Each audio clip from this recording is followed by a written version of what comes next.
बेकारी कर्मचारी।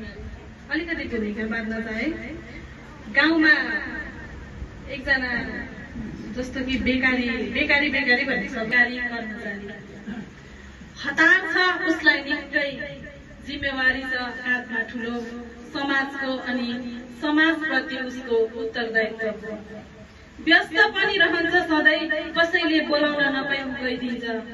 जहाँ जहाँ आवश्यकता हुन्छ उसको ऊ समय अघि नै पुगिदिन्छ। आउँदैन उसको गोजीभित्र महिनाको खुसीहरू, रित्तो गोजीमा नै रमाइदिन्छ।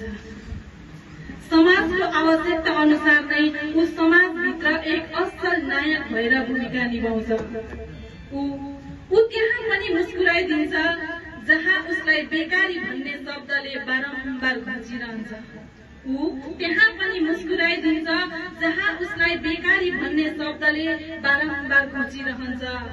उसलाई लोभ छैन, उसलाई लोभ छैन महिनाभरि गरिने कामको, उसलाई लोभ छैन महिनामा आउने खुसीको।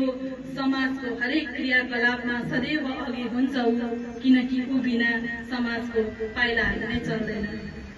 ऊ खुसी बस्छ समाजमा, ऊ खुसी बस्छ समाजमा, मुस्कुराउँदै गर्छ सामाजिक कार्य। त्यसैले उसलाई हतार छ, त्यसैले ऊ व्यस्त छ, किनभने ऊ समाजको एउटा बिना वेतनको बेकारी कर्मचारी हो।